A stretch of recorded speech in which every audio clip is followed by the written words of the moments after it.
Every day, never forget to say La ilaha illallah.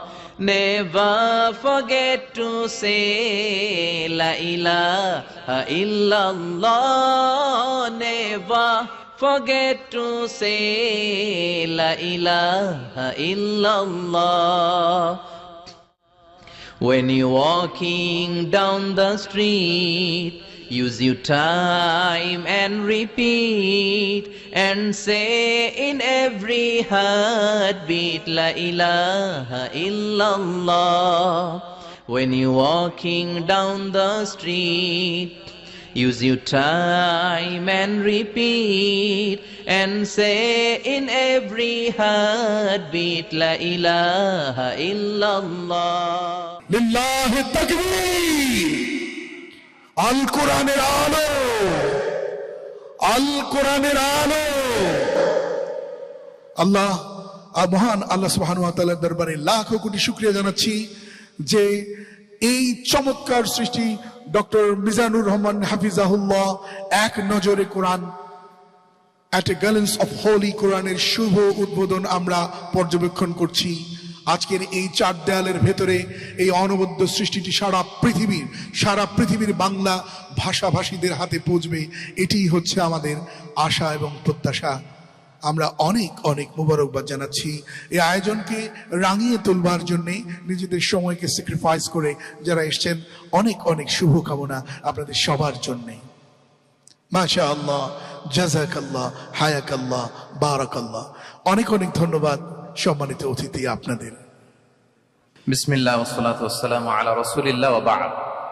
আমরা আল্লাহর দরবারে শুকরিয়া আদায় করছি যে আল্লাহ তাআলা আজকে আমাদেরকে এই এক নজরে কোরআন বইয়ের বুক লঞ্চিং সেরিমনিতে হোটেল শেরাটনের এই বলরুমে একত্রিত হওয়ার সুযোগ করে দিয়েছেন। আমরা পড়ছি আলহামদুলিল্লাহ। প্রতিশ্রুতিশীল প্রকাশনা সংস্থা সত্যায়ন প্রকাশনকে আমি অন্তরের অন্তঃস্থল থেকে মোবারকবাদ জানাতে চাই এরকম চমৎকার একটি প্রোগ্রামের আয়োজন করবার জন্য এবং দেশের প্রথিতযশা আলেমী দ্বীন, শিক্ষাবিদ সবাইকে একটা প্ল্যাটফর্মে একত্রিত করবার জন্য। আজকের প্রোগ্রামে আপনারা যারা উপস্থিত হয়েছেন আমি আপনাদের সবাইকে অন্তরের অন্তঃস্থল থেকে শুভেচ্ছা জানাতে চাই। আজকের প্রোগ্রামে উপস্থিত হয়েছেন এদেশের প্রথিতযশা আলেমী দ্বীন, শিক্ষাবিদ, সাহিত্যিক, কবি, সামাজিক, ধর্মীয় এবং রাজনৈতিক নেতৃবৃন্দ সহ পুরো সত্যায়নের টিম। আমি আপনাদের প্রত্যেককে আবারও আন্তরিক মোবারকবাদ এবং অভিনন্দন জানিয়ে শুরু করছি। প্রিয় সুধী, আল্লাহর দরবারে শুকরিয়া যে এরকম একটি বড় কাজ আমরা শেষ করতে পেরেছি। আল্লাহ তাআলা আল কোরআন আল কারীমকে তিনি গোটা বিশ্ববাসীর জন্য রিমাইন্ডার বা হেদায়েত করে প্রেরণ করেছেন। মুসলিম অমুসলিম নির্বিশেষে আমরা অনেক সময় এই ব্যাপারটিকে এভাবে প্রেজেন্ট করি না। কোরআনটা এমন একটা গ্রন্থ যেটা সবার জন্য, for the entire universe, for the entire human being. এবং এই কথাটা আল্লাহ খুব স্পষ্টভাবে বলেছেন যে এই কোরআন হচ্ছে যিকরা লিল আলামিন। এটা হচ্ছে reminder for the entire universe. সবার জন্য এখানে রিমাইন্ডার আছে, উপদেশ আছে, মুসলিম অমুসলিম নির্বিশেষে। এবং পাশাপাশি এই কিতাবটি সর্বশেষ আসমানি কিতাব আল কোরআন আল কারীম, এটি পৃথিবীর সবচাইতে, আমি প্রায় বলি যে সবচাইতে ইন্টারেক্টিভ একটা কিতাব, লাইফ ওরিয়েন্টেড একটা কিতাব, জীবন ঘনিষ্ঠ। এর চেয়ে বড় জীবন ঘনিষ্ঠ কিতাব আর হয় না।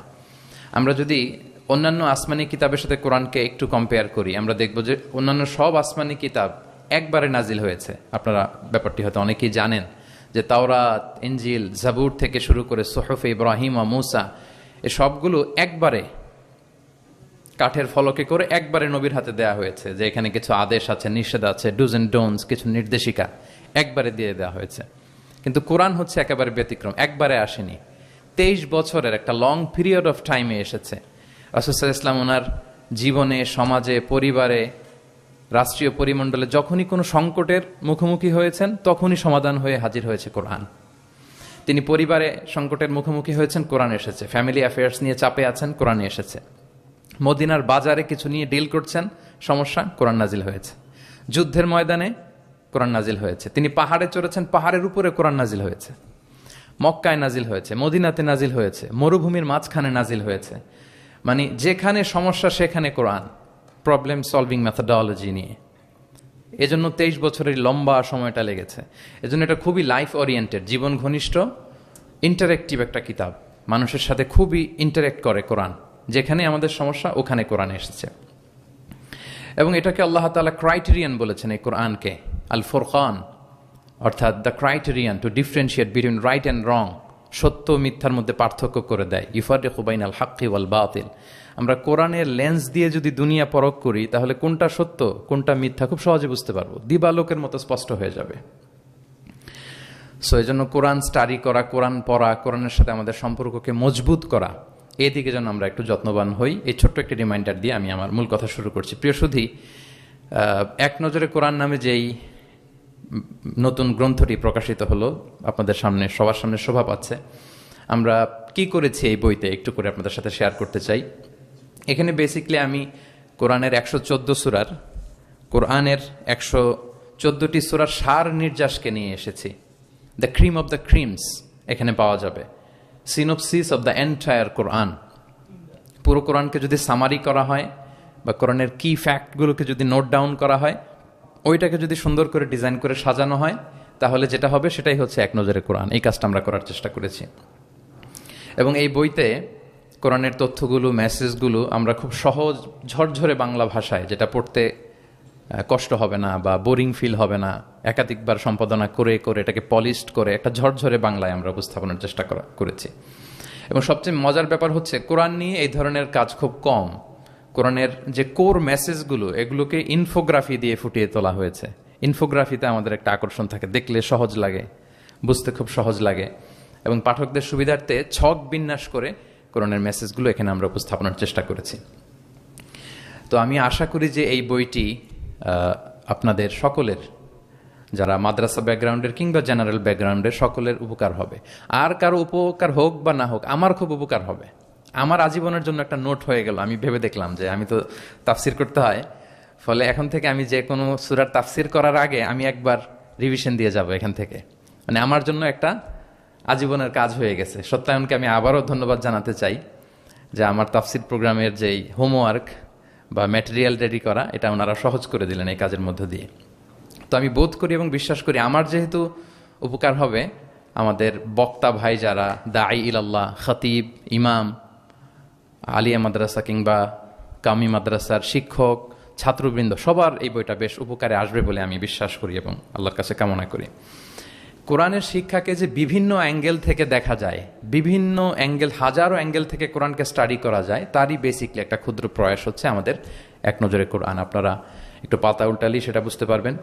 আমি 2-1 মিনিটে একটু বলি যে বইটা আমরা কিভাবে সাজিয়েছি। আমরা প্রত্যেকটা সূরাকে 16টা অ্যাঙ্গেল থেকে অ্যানালাইসিস করার চেষ্টা করেছি। শুরুতে আমরা সূরার সংক্ষিপ্ত পরিচিতি নিয়ে এসেছি।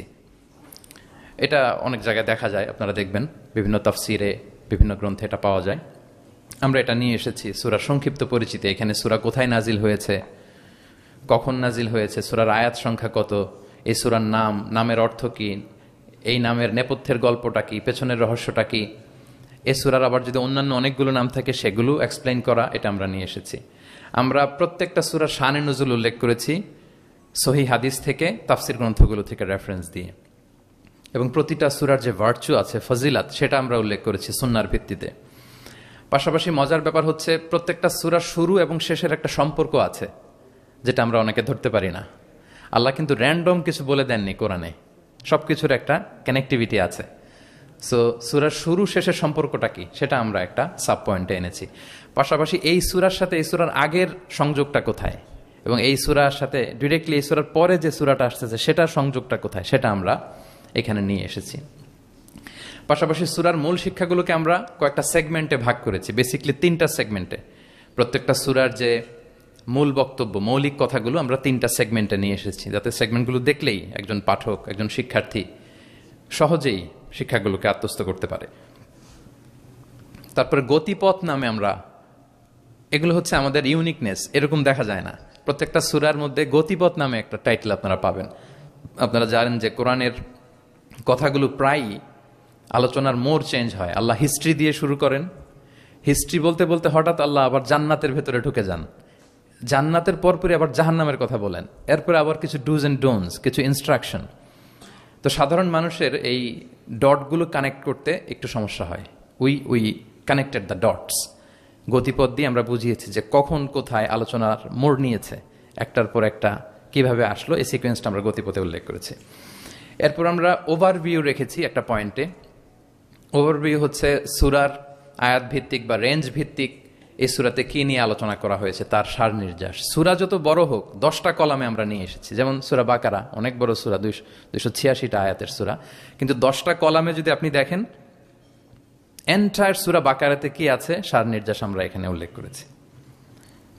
এরপর মেজর থিম উল্লেখ করেছি। বিভিন্ন বিষয় নিয়ে প্রতিটি সূরাতে আলোচনা হলেও কিছু ফোকাসড পয়েন্ট থাকে একটা সূরার, সেগুলোকে আমরা মেজর থিমে এনেছি। এরপর আমরা সেন্ট্রাল থিম রেখেছি, একটা সূরার কেন্দ্রীয় আলোচ্য বিষয় কি। এই বইয়ের কাজ করতে যে সবচেয়ে বেশি কষ্ট হয়েছে আমার এই সেন্ট্রাল থিম বের করতে, কারণ একটা বড় সূরার সেন্ট্রাল থিম নিয়ে আসা অনেক জটিল। আমি যদি আমার এই জার্নিটার সামান্য একটু আমি কয়েক সেকেন্ডে শেয়ার করি। লেটস সে সূরা বাকারার সেন্ট্রাল থিম আমি কিভাবে বের করেছি। 286টা আয়াত, এই 286 আয়াতের মধ্যে এক কথায় সূরা বাকারার কেন্দ্রীয় আলোচ্য বিষয় কি আমরা কিভাবে বুঝবো। আমরা সূরা বাকারার সেন্ট্রাল থিম লিখেছি চেঞ্জিং দ্য লিডারশিপ। বাকারার সেন্ট্রাল থিম হচ্ছে বেসিক্যালি নেতৃত্বের পরিবর্তন। তাগায়ুরুল কিয়াদা মিন বানি ইসরাইল ইলা বানি ইসমাইল। বনি ইসরায়েলীদের হাত থেকে ফ্ল্যাগ নিয়ে আল্লাহ বনি ইসমাইলীদের হাতে তুলে দিয়েছেন। এটা হচ্ছে সূরাতুল বাকারা। এবার আপনাদেরকে একটু ভেতরে নিয়ে যায়। আমরা যদি সূরা বাকারা খেয়াল করি দেখবেন যে শুরুতে ইয়া বানি ইসরাইল আযকুরু নি'মাতি আল্লাতি, শুধু বনি ইসরাইল তোমাদেরকে এই নিয়ামত দিয়েছি, এই দিয়েছি, সেই দিয়েছি, মানে ওদেরকে গ্লোরিফাই করা হয়েছে। ওরা অনেক বড় জাতি ছিল, অনেক বড় সভ্যতা ছিল, এটা বোঝা যাবে। মুসা আলাইহিস সালামের সাথে এই হয়েছে সেই হয়েছে। এগুলো বলতে বলতে খানিক পরে আল্লাহ তাআলা কেবলা পরিবর্তনের ঘটনা আনলেন। তাহবিলুল কেবলা। কেবলা চেঞ্জ মানে হচ্ছে ক্ষমতার চেঞ্জ, কেবলা চেঞ্জ মানে গদি চেঞ্জ, কেবলা চেঞ্জ মানে সভ্যতার পরিবর্তন।